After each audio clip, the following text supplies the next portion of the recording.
আলাইকা ইয়া রাসূলুল্লাহ, আমি হাজির। আল্লাহ নবী আশ্চর্য হয়ে গেলেন আর বললেন, আবু বকর তুমি কি রাতের বেলায় ঘুমাও নাই? আবু বকর বলছেন, ইয়া রাসূলুল্লাহ, যেদিন আপনি বলেছেন আমাকে নিয়ে রাতের বেলায় হিজরত করবেন, ওই বিগত 4 মাসের এক রাত আমি ঘুমাই নাই। আমি দরজার মধ্যে দাঁড়িয়ে কান সব সময় সারা রাত খাড়া করে রেখেছি, কখন না জানি আপনি ডাক দেন, আর আপনার ডাকের সঙ্গে সঙ্গে যদি সাড়া না দিতে পারি তাহলে আপনি কষ্ট পাবেন, আর আপনার কষ্ট আমি আবু বকর কোনোভাবেই সহ্য করতে পারবো না। বলেন সুবহানাল্লাহ। আবু বকর রাদিয়াল্লাহু তাআলা আনহু ব্যাগ গুছানো ছিল, আস্তে করে তিনি পিছনের দরজা দিয়ে বের হয়ে গেলেন। এরকম ভাবে সে গারে সুরের দিকে রওনা হয়ে গেলেন। মক্কা থেকে মোটামুটি 4-5 মাইল দূরে সেই পাহাড়ের দিকে রওনা হয়ে গেলেন। সেই পাহাড়ের দিকে যখন রওনা হচ্ছেন, আবু বকর একবার ডান দিকে আসে, একবার বাম দিকে আসে, একবার পিছনে আসে, একবার সামনে যায়। আবু বকরকে আল্লাহর নবী জিজ্ঞাসা করেন, আবু বকর এমন করছো কেন? আল্লাহর নবী সাল্লাল্লাহু আলাইহি ওয়াসাল্লামের প্রতি উত্তরে আবু বকর রাদিয়াল্লাহু তাআলা আনহু বলেন, ইয়া রাসূলুল্লাহ, ইয়া হাবিবাল্লাহ, আমি তো অত্যন্ত ভয়ের মধ্যে আছি। মক্কার যে সমস্ত কাফেররা আপনাকে মেরে ফেলতে চায়, না জানি এরা উৎপেতে আছে কিনা, না জানি এরা পেছন থেকে আপনার আক্রমণ করে কিনা, ডান দিক থেকে তীর নিক্ষেপ করে কিনা, বাম দিক থেকে তীর নিক্ষেপ করে কিনা, সামনের দিক থেকে তীর নিক্ষেপ করে কিনা। এই জন্য আমি আবু বকর রাদিয়াল্লাহু তাআলা আনহু থাকতে আপনার শরীরের মধ্যে কাফের মুশরিকরা বিন্দু পরিমাণ আঘাত করবে, আমি আবু বকর কোনোদিন সহ্য করতে পারবো না। আবুল বুখতারি দুষ্ট কাফের সে বলল, হে আবু জাহেল এবং অন্যান্য গোত্রের নেতারা শোনো, এই মুহাম্মদকে আমরা আরব থেকে বের করে দেই, মুহাম্মদকে আরব থেকে বের করে দিব, দেশান্তর করে দিব, আরবের বাহিরে সয়ে চলে যাবে। চলে যাওয়ার পরে সে যেখানে যা মন চায় তা করুক, সেও দূরে চলে গেল, আমাদের মাথা ব্যথাও দূর হয়ে গেল। সাথে সাথেই সেই নজদের শায়েখ শয়তান বলছে, তোমার এই পরামর্শ কতই না মন্দ, এইরকম পরামর্শ দেওয়া যাবে না। কারণ তো জানো এই ব্যক্তির মুখের মধ্যে কি পরিমাণ জাদু আছে। এই ব্যক্তি কথার জাদুতে কত মানুষের মাথাকে পাগল করে দিয়েছে। এই ব্যক্তি যখন আরবের বাহিরে চলে যাবে, আরবের বাহিরের গোত্রদেরকে মুসলিম বানিয়ে তোমাদের বিরুদ্ধে সে যুদ্ধের জন্য সবাইকে প্রস্তুত করবে। বলেন নাউজুবিল্লাহ। এরকম ভাবে আবুল আসওয়াদ বলল, তাহলে এক কাজ করো, অন্যান্য কবি এবং জাদুঘরদেরকে যেভাবে একটি কক্ষের মধ্যে হাত পায়ে শিকল পরিয়ে বন্দি রাখা হয়, খাবার দাবার সব কিছু বন্ধ করে দেওয়া হয়, মুহাম্মদকে একটি ঘরের মধ্যে আমরা আটকে রাখি, তার হাতে পায়ে শিকল পরিয়ে খাবার দাবার সব কিছু বন্ধ করে দেই। আস্তে আস্তে সে একদিন মরে যাবে, পচে গলে যাবে, তার কোনো নাম নিশানা এই পৃথিবীর মধ্যে থাকবে না। বলেন নাউজুবিল্লাহ। নজদের শায়েখ বলছে, শয়তান বলছে, না, তোমার এই পরামর্শ আমি মেনে নিতে পারলাম না। আজকে যদি মুহাম্মদকে তোমরা অন্ধকার প্রকোষ্ঠে আবদ্ধ করে রাখো, মুহাম্মদের অনুসারী যারা আছে এক সময় তার নেতাকে এইখান থেকে ছুটিয়ে নেওয়ার জন্য তোমাদের বিরুদ্ধে যুদ্ধ করবে। যুদ্ধ করে তারা তাদের নেতাকে এখান থেকে ছুটিয়ে নিয়ে যাবে। আর সেই যুদ্ধে তোমরা যদি পরাজয় বরণ করো, তাহলে তোমরা আরবের মধ্যে অস্তিত্ব টিকবে না, তোমাদের আরবের অস্তিত্ব নষ্ট হয়ে যাবে। আবু জাহেল বলল, তোমাদের সমস্ত পরামর্শ তো আমি বুঝলাম, আমার মাথার মধ্যে একটি বুদ্ধি এসেছে। আল্লাহর শত্রু এই আবু জাহেলের মাথার মধ্যে এত ঘৃণ্য বুদ্ধি আসলো, ইতিহাসের পাতায় এর চেয়ে জঘন্যতর কোনো ঘৃণ্য আর বুদ্ধি হতে পারে না। বলেন নাউজুবিল্লাহ। আবু জাহেল বলল, দেশান্তর করার দরকার নাই, গৃহবন্দী করারও দরকার নাই। এই মুহাম্মদকে দুনিয়া থেকে বিদায় করে দিতে হবে, হত্যা করে দুনিয়া থেকে বিদায় করে দিতে হবে। বলেন নাউজুবিল্লাহ। কয় কাজ কিভাবে করবা? কয় প্রত্যেক পুত্র থেকে একজন বীর পুরুষ যুবককে আমরা বাছাই করব, বাছাই করে এই যুবকদের হাতে অস্ত্র দিব, তাদেরকে শানিত তরবারি দিব। এই তরবারি নিয়ে তার বাড়ির চতুর্পাশে ঘেরাও করবে। রাতের বেলায় তাহাজ্জুদের সময় মুহাম্মদ যখন দরজা খুলে কাবার দিকে আসবে, পথিমধ্যে তার উপর আক্রমণ করে সাথে সাথে তার খেলা খতম করে দিবে, তাকে দুনিয়া থেকে বিদায় করে দিবে। বলেন নাউজুবিল্লাহ। এই পরামর্শ আগের রাত্রে হয়েছে। দিনের বেলায় আল্লাহ পাক কোরআনে কারীমের মধ্যে জিবরাইল আলাইহিস সালামকে রাসূলের কাছে পাঠিয়ে দিলেন। আল্লাহ রাব্বুল আলামিন বলেন, ওয়া ইন ইয়ামকুরু বিকাল্লাযীনা কাফারু লিয়ুথবিতুকা আও ইয়াকতুলুকা আও ইউখরিজুক। আল্লাহ পাক বলেন, নবী আপনি স্মরণ করুন ওই সময়ের কথা, ওই পরামর্শের কথা। গত রাতে কাফেররা দারুন নদওয়ায় পরামর্শ করেছে। কেউ কেউ বলেছে আপনাকে দেশান্তর করবে, কেউ কেউ বলেছে আপনাকে গৃহবন্দী করবে। তবে তারা সবাই মিলে আপনাকে হত্যা করার ব্যাপারে সবাই ঐক্যমত পোষণ করেছে। বলেন নাউজুবিল্লাহ। জিবরাইল আলাইহিস সালাম বললেন, ইয়া রাসূলুল্লাহ, ইয়া হাবিবাল্লাহ, আজকে আপনি যে বিছানায় ঘুমাতেন এই বিছানায় আর ঘুমাবেন না। এই বিছানায় আপনি আলীকে শুয়াইয়া দিবেন, আর আপনি হিজরতের জন্য প্রস্তুতি গ্রহণ করবেন। বলেন সুবহানাল্লাহ। আল্লাহর নবী সাল্লাল্লাহু আলাইহি ওয়াসাল্লাম ঠিক দুপুরের সময়, যারা হজে গিয়েছেন ঠিক দুপুরের সময়, মানুষ এখন পর্যন্ত বের হয় না, এত গরম থাকে। ঠিক দুপুরের সময় আল্লাহর নবী একটি মাথায় চাদর দিয়ে আবু বকর রাদিয়াল্লাহু তাআলা আনহুর ঘরে প্রবেশ করলেন। আবু বকর রাদিয়াল্লাহু তাআলা আনহু আল্লাহর নবীকে দেখে সালাম করলেন, খাট থেকে সরে বসলেন, আর তিনি বললেন, নিশ্চয়ই আল্লাহর নবী গুরুত্বপূর্ণ কোনো সংবাদ নিয়ে এসেছে। আম্মা জান আয়েশা বলেন, ইসলাম গ্রহণের পর থেকে আল্লাহর নবী আমাদের বাড়িতে একবার হইলেও আসতেন, কিন্তু ওই দিন এমন এক সময় এসেছেন যে সময় তিনি কখনো আসেন নাই। আমরা আবু বকর রাদিয়াল্লাহু তাআলা আনহু বললেন, নিশ্চয়ই আল্লাহর নবী বড় কোনো সংবাদ নিয়ে এসেছে। আল্লাহর নবীর সাথে সাথেই বললেন, আবু বকর, আজকের রাতে আল্লাহ পাক আমাকে হিজরতের অনুমতি দিয়েছেন। বলেন সুবহানাল্লাহ। আবু বকর বললেন, ইয়া রাসূলুল্লাহ, আপনার হিজরতের সঙ্গী কে হবে? সেই সৌভাগ্য কি আমার অর্জন হবে কিনা?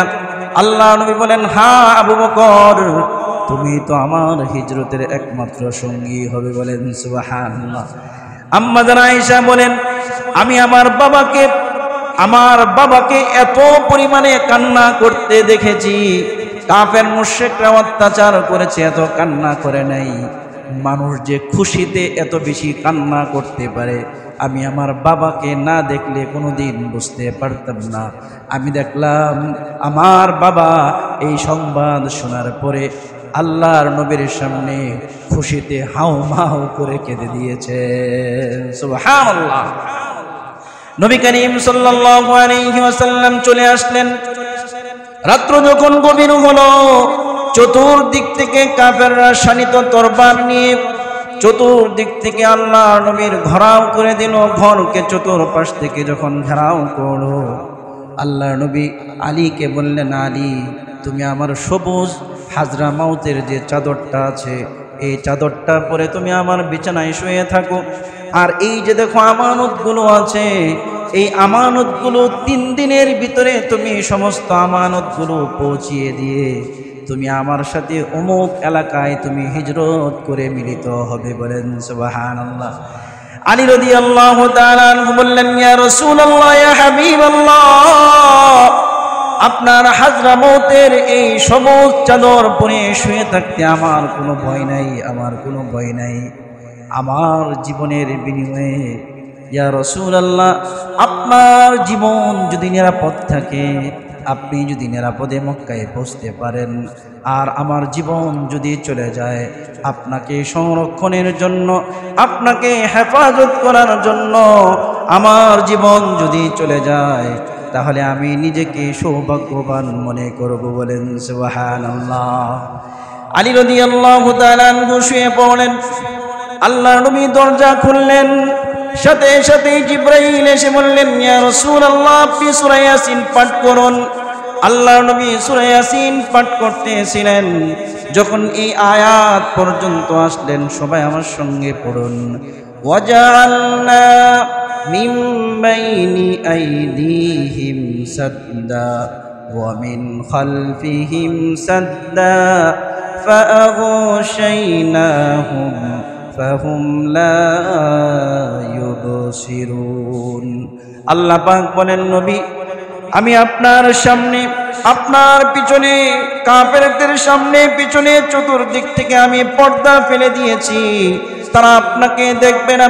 আপনি এক মুষ্টি মাটি নেন, মাটির মধ্যে ফু দেন, ফু দিয়ে আপনি কাফেরদের দিকে নিক্ষেপ করেন। কাফেরদের দিকে যখন নিক্ষেপ করা হলো, নিক্ষেপের সাথে সাথেই আল্লাহ পাক সমস্ত মাটি এবং বালিগুলোকে কাফেরদের মাথা এবং কাফেরদের চোখ পর্যন্ত পৌঁছিয়ে দিলেন। বলেন সুবহানাল্লাহ। এবার কাফের মুশরিকরা উভয় হাত দিয়ে চোখ মলতে লাগলো। আল্লাহর নবী ফাঁক দিয়ে বের হয়ে গেলেন। বের হয়ে যাওয়ার কিছুক্ষণ পরেই এক ব্যক্তি আসলো, এসে বলছে, তোমরা কি করছো? আমরা মুহাম্মদকে হত্যা করার জন্য তার বাড়ি ঘেরাও করছি। আল্লাহ রব্বুল আলামিন ওই ব্যক্তির সাথে সাথে বলে দিল, আল্লাহ তোমাদের পরিকল্পনাকে নস্যাৎ করে দিয়েছেন। মুহাম্মদ তো তোমাদের মাথার উপর মাটি নিক্ষেপ করে সে বের হয়ে মক্কার দিকে রওনা করে দিয়েছে। বলেন সুবহানাল্লাহ। এবার কাফের মুশরিকরাও কি দিয়ে দেখলো যে না না, মুহাম্মদ তো যায় নাই। তার বিছানার মধ্যে সবুজ চাদর পরে, হাজরামতের চাদর পরে মুহাম্মদ শুয়ে আছে। অথচ এটা মুহাম্মদ সাল্লাল্লাহু আলাইহি ওয়াসাল্লাম ছিলেন না, এটা ছিলেন আলী ইবনে আবি তালেব রাদিয়াল্লাহু তাআলা আনহু। বলেন সুবহানাল্লাহ। আবু বকর রাদিয়াল্লাহু তাআলা আনহুর ঘরের দিকে যাচ্ছেন, আর বারবার বারবার আল্লাহর নবী মক্কার দিকে তাকাচ্ছেন, বাইতুল্লাহর দিকে তাকাচ্ছেন, আর বলছেন, ইয়া মক্কা, হে মক্কা, ওয়াল্লাহি ইন্নাকা লাখায়রু আরদুল্লাহি ওয়া আহাব্বু আরদিল্লাহি ইলাইয়া।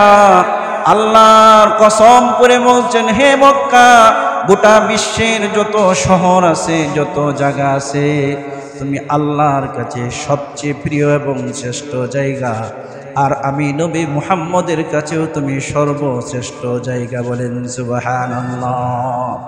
আল্লাহ নবী বলেন, ওয়ালাউলা আন্না আহলাকি, যদি তোমার প্রতিবেশীরা, আখরাজতুমুনি মিনকি, যদি তোমার থেকে আমাকে বের করে না দিত, মা খারাজতু, কোনদিন হে কাবা আমি তোমাকে ছেড়ে যাইতাম না। বলেন সুবহানাল্লাহ।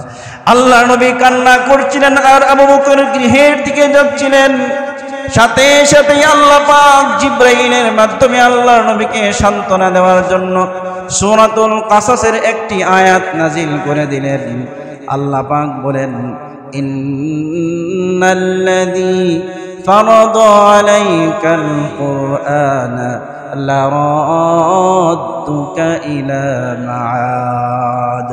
আল্লাহ পাক বলেন, নবী, আজকে যে কাবার জন্য আপনি কান্নাকাটি করছেন, অতি সত্বর আমি আল্লাহ আপনাকে এই কাবার বিজয় দান করব। বলেন সুবহানাল্লাহ। আল্লাহর ওয়াদা মিথ্যা হয় না। 1 বছর নয়, 2 বছর নয়, 8ম হিজরিতে আল্লাহ রব্বুল আলামিন মক্কার বিজয় দিয়ে দিলেন। আল্লাহর নবী সাল্লাল্লাহু আলাইহি ওয়াসাল্লাম কি বিজয় দিয়েছিলেন? আবু বকরের ঘরের দিকে যাচ্ছেন। আবু বকরের ঘরের একদম যে পিছনের দরজাটা আছে, এই দরজার মধ্যে আস্তে করে সুবহানাল্লাহ। নবী করিম সাল্লাল্লাহু আলাইহি ওয়াসাল্লাম যখন গারে সূরের নিচে গিয়েছেন, যারা হজে গিয়েছেন দেখেছেন এখনো পাহাড়ি রাস্তাটা অনেক আঁকা বাঁকা, তখন এত সুন্দর রাস্তা ছিল না, এখন তো রাস্তা করা হয়েছে। পাথরগুলো অনেক ধারালো ছিল। কিছুক্ষণ ওটার পরে আল্লাহ নবীর পায়ের মধ্যে পাথর লেগে পা কেটে যায়, রক্ত পড়া শুরু হয়। আবু বকর বললেন, ইয়া রাসূলুল্লাহ, আপনি আমার পিঠের উপর ওঠেন। আল্লাহ নবীকে পিঠের উপর নিয়ে আবু বকর রাদিয়াল্লাহু তাআলা আনহু সেই গুহা পর্যন্ত পৌঁছে গেলেন। বলেন সুবহানাল্লাহ, আরো জোরে বলেন সুবহানাল্লাহ। নবী করিম সাল্লাল্লাহু আলাইহি ওয়াসাল্লামকে গুহার বাহিরে দাঁড় করিয়ে বললেন, ইয়া রাসূলুল্লাহ, আপনি গুহার মধ্যে প্রবেশ করবেন না, আপনি একটু অপেক্ষা করুন, আমি নিজে প্রবেশ করি। না জানি গুহার ভিতরে রাত্রিবেলায় কোনো ধরনের ভয়ঙ্কর প্রাণী আছে কিনা, আমি একটু ভালো করে পরিষ্কার পরিচ্ছন্ন করি। আবু বকর রাদিয়াল্লাহু তাআলা আনহু গুহাটা সুন্দরভাবে ঝাড়লেন, সুন্দরভাবে পরিষ্কার করলেন। তারপর আল্লাহর নবীকে কোলে করে নিয়ে তিনি গুহার মধ্যে নামিয়ে দিলেন। বলেন সুবহানাল্লাহ। আল্লাহর নবী এত রাস্তা হেঁটেছেন, অত্যন্ত ক্লান্ত হয়ে গেছেন। ক্লান্ত হওয়ার পরে আবু বকর রাদিয়াল্লাহু তাআলা আনহু এই যতগুলো গুহার মধ্যে ছিদ্র ছিল, নিজের জামাগুলো ছিঁড়ে ছিঁড়ে ছিদ্রগুলো বন্ধ করে দিলেন। আল্লাহর নবী আবু বকর রাদিয়াল্লাহু তাআলা আনহুর রানের উপর শুয়ে ঘুমিয়ে গেলেন। বলেন সুবহানাল্লাহ। আবু বকর রাদিয়াল্লাহু তাআলা আনহু বলেন, আমার নবী যখন আমার রানের মধ্যে শুয়েছে, বারবার বারবার আমি আমার নবীর চেহারার দিকে তাকাচ্ছি আর কল্পনা করছি, আমার নবীর চেহারা তো একদম পূর্ণিমার চাঁদের চেয়েও 1000 গুণ বেশি সুন্দর। বলেন সুবহানাল্লাহ। আবু বকর রাদিয়াল্লাহু তাআলা আনহু দেখলেন দুটি ছিদ্র এখনো বাকি রয়েছে, কাপড় নাই। তিনি তার পা দিয়ে, পায়ের তালু দিয়ে দুটি ছিদ্র বন্ধ করে দিলেন। বন্ধ করে দেওয়ার পরে একটি সাপ বারবার আবু বকর রাদিয়াল্লাহু তাআলা আনহুর পায়ের তালার মধ্যে কামড় দিচ্ছিল। কামড় যখন দিচ্ছে, গোটা শরীর বিষে লাল হয়ে গেছে। আল্লাহ নবীর ঘুম যেন ডিস্টার্ব না হয়, তিনি নড়াচড়া করেন না। তার চোখ থেকে যখন গরম পানি, চোখের পানি যখন আল্লাহ নবীর গালের মধ্যে পড়েছে, আল্লাহ নবীর ঘুম ভেঙে গেছে। বলছে, আবু বকর কি হয়েছে, চেহারা লাল হয়ে গেছে কেন? সাথে সাথেই বললেন, ইয়া রাসূলুল্লাহ, ইয়া হাবিবাল্লাহ, আমার পায়ের মধ্যে কি জানি বারবার দংশন করছে, এর বিষের কারণে আমার গোটা শরীর লাল হয়ে গেছে। আমি আপনাকে জাগাচ্ছি না, আপনি অনেক ক্লান্ত পরিশ্রান্ত, অনেক কষ্ট করে এসেছেন, আপনার যেন ঘুমের ডিস্টার্ব না হয়, এই জন্য আপনাকে জাগাই নাই। আল্লাহ নবীর সাথে সাথেই তার লালা মুবারক নিলেন। নেওয়ার পরে ক্ষত স্থানের মধ্যে যখন হাত বুলিয়ে দিলেন, সাথে সাথে শরীরের সমস্ত বিষগুলো দূর হয়ে গেল। নবী করিম সাল্লাল্লাহু আলাইহি ওয়াসাল্লাম এই হিজরতের রাত্রে সমস্ত মানুষগুলো যখন সকালবেলায় আলী রাদিয়াল্লাহু তাআলা আনহুকে বিছানার মধ্যে দেখল, এই রক্ত পিপাসু খুনিগুলোর মাথা নষ্ট হয়ে গেল। আলী রাদিয়াল্লাহু তাআলা আনহু কলার ধরে এনে বাইতুল্লাহর সামনে কয়েক ঘন্টা পর্যন্ত তাকে বিভিন্নভাবে শাস্তি দিয়েছে। এই রকমভাবে আবু বকর রাদিয়াল্লাহু তাআলা আনহুর ঘরে যখন গিয়েছে, আম্মা জান আয়েশা বলেন, আমার বড় বোন হাফসাকে জিজ্ঞাসা করছে, হে হাফসা, তোমার বাবা কোথায় আর তোমার বাবার সাথী মুহাম্মদ কোথায়? হাফসা রাদিয়াল্লাহু তাআলা আনহা বলেন, আমি বললাম জানি না। আবু জাহেল আমাকে এত জোরে থাপ্পড় দিয়েছে, এক থাপ্পড়ের কারণে আমার কানের লতি পর্যন্ত ছিঁড়ে গিয়েছে। বলেন নাউজুবিল্লাহ। আবু জাহেলের মাথা নষ্ট হয়ে গেছে। সে সাথে সাথেই মক্কার কাবার মধ্যে দাঁড়িয়ে সর্বশ্রেষ্ঠ মহামানব নবী করিম সাল্লাল্লাহু আলাইহি ওয়াসাল্লামের বিরুদ্ধে সে ঘোষণা দিল। সে বলল, আল্লাহর কসম করে বলি, যে ব্যক্তি মুহাম্মদ অথবা তার সাথী আবু বকরকে জীবিত অথবা মৃত আমাদের সামনে এনে দিতে পারবে, এই ব্যক্তিকে আমরা 100 লাল উট দান করব। বলেন নাউজুবিল্লাহ। জীবিত অথবা মৃত সাথে সাথে এই সমস্ত মানুষগুলো আল্লাহ নবীর অনুসন্ধানে বের হয়ে গেল। কিছু কিছু মানুষ ছিল যারা পদচিহ্নর অভিজ্ঞতা ছিল, পদচিহ্ন দেখে বলতে পারত এটা কার পদচিহ্ন, ঘোড়ার নাকি মানুষের, মানুষ হলে কার। এরকম অভিজ্ঞ ব্যক্তিরা যখন আল্লাহর নবীকে তালাশ করতেছিল, তালাশ করতে করতে করতে করতে পাহাড়ের সেই গুহা পর্যন্ত যখন চলে গেল, হাদিস শরীফে আল্লাহর নবী বলেন সাথে সাথে আল্লাহ পাক একটা গাছকে নির্দেশ দিলেন, গাছ তুমি আমার নবীর পাশে এসে দাঁড়িয়ে যাও। গাছটা দাঁড়িয়ে গেল। আল্লাহ পাক কবুতরকে, আল্লাহ পাক মাকড়সার জালকে বললেন, হে মাকড়সা দ্রুত তুমি জাল বিস্তার করো। আর বন্য কবুতরকে বললেন, তোমরা দ্রুত এর মধ্যে ডিম পারো।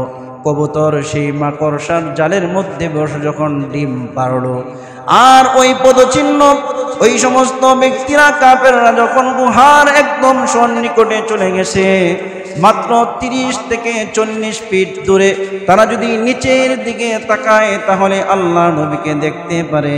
এই অবস্থাটা যখন চলতেছিল, সাথে সাথে আবু বকর রাদিয়াল্লাহু তাআলা আনহু অত্যন্ত ভয় পেয়ে গেলেন। এই ভয়ের কারণে সেদিন আল্লাহ নবী যে উত্তর দিয়েছিলেন সেই কথাটি আল্লাহ পাক সূরাতুত তাওবার মধ্যে উল্লেখ করেছেন। বলেন সুবহানাল্লাহ। আল্লাহ রাব্বুল আলামিন বলেন, ইল্লা তানসুরুহু ফাকাদ নাসারাহুল্লাহু ইয আখরাজাহুল্লাযীনা কাফারু ثاني اثنين إذ هما في الغار إذ يقول لصاحبه لا تحزن إن الله معنا। বলেন আল্লাহু আকবার।